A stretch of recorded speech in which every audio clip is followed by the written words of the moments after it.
on their own once you make them into a set.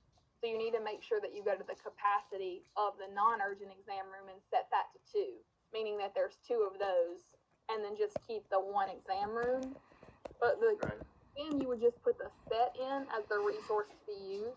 Because Vishnu said, like, what that does is basically the person will come through and say, oh, is the urgent exam room open?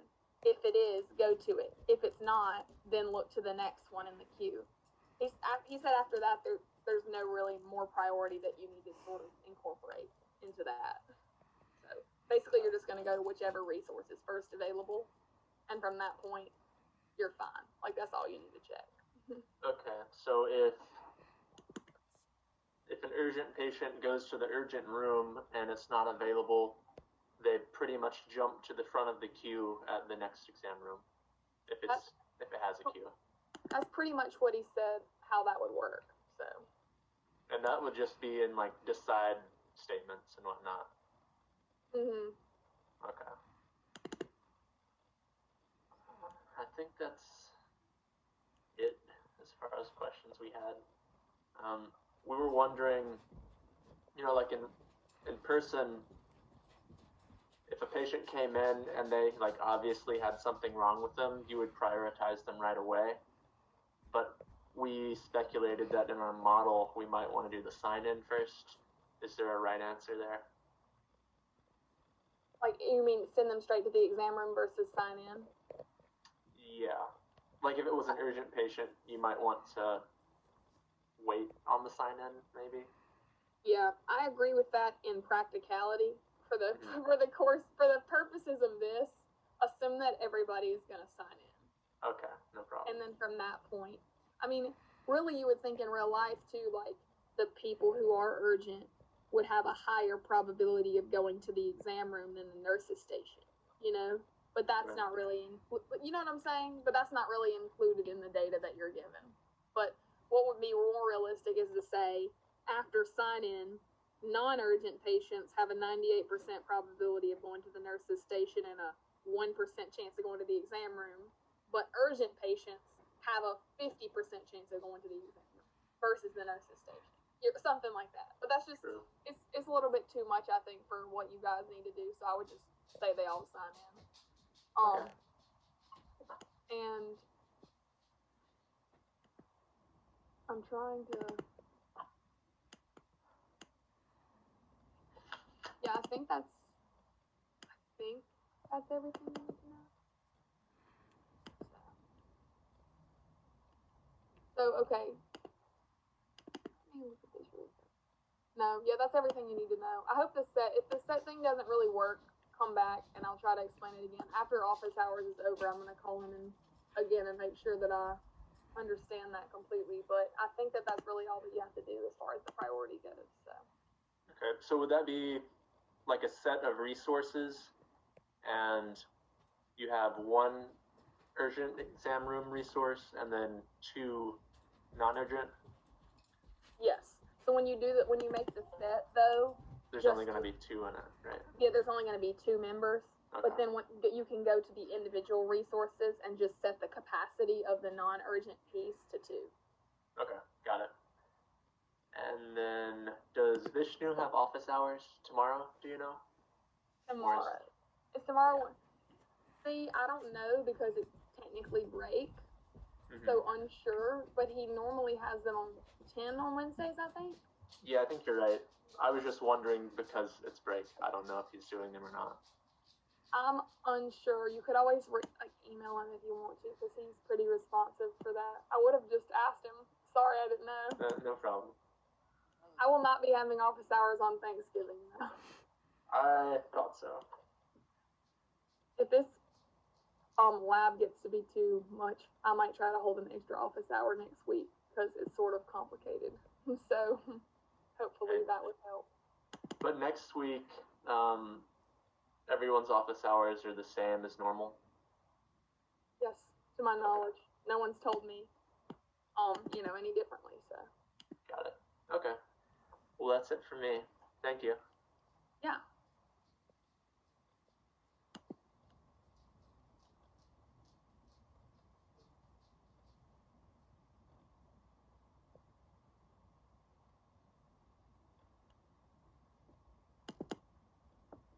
I guess if no one else is gonna go, I just have a quick question, kind of regarding how the like if they visit the exam room 3 times and then they have to get kicked out, like the time frame of how that's gonna work. So like right now, my program has it so that like the person visits the exam room, and if it's their 3rd time visiting, they still go to wait for a nurse, but then that nurse will just take them to check out.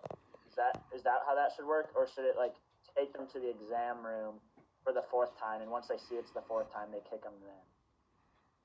Yes, yeah. Explain the first one again.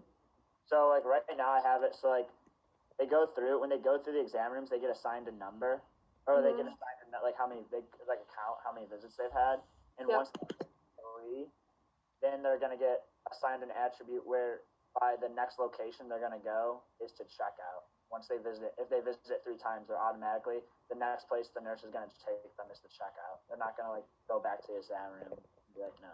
Does that make sense? Yeah, it makes sense. So basically how I have mine set up, how I think you should do it is like I have a exam room station. I'm not sure if you used a lot of stations and routes. I can show you. Okay.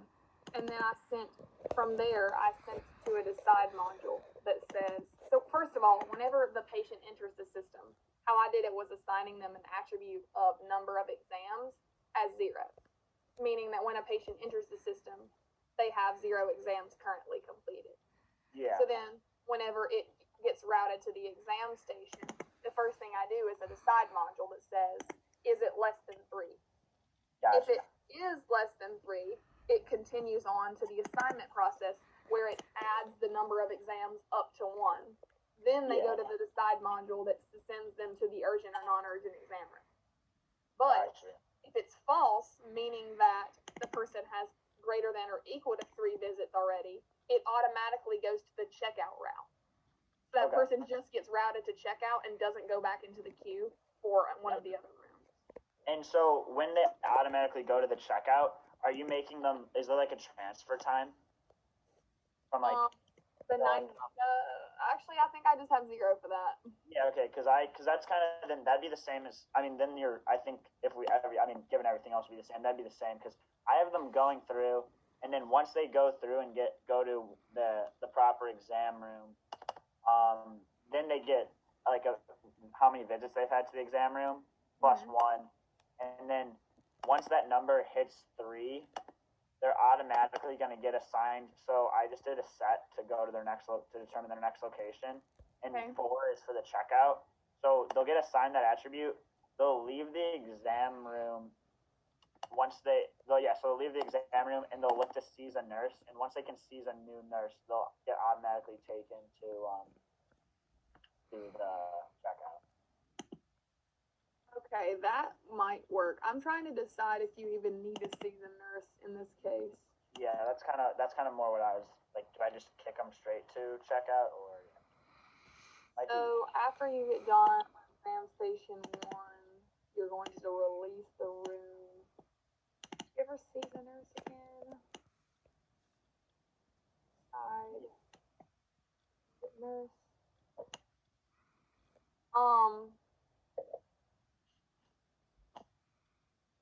I mean, in essence, I would be doing the same amount of seizing the nurse as you are, because you're just kicking it, because you're seizing the nurse to take the patient then to the exam room for like the theoretical 4th time, and then just once they get there, then they just go to checkout. I'm just seizing the nurse at the end, and then just taking them straight to checkout. So I think it'd still be the same. Yeah, I don't think that would be a huge issue, because the problem's not super clear about when the nurse is seized, for that end part. So I think you're okay just the way you are, so.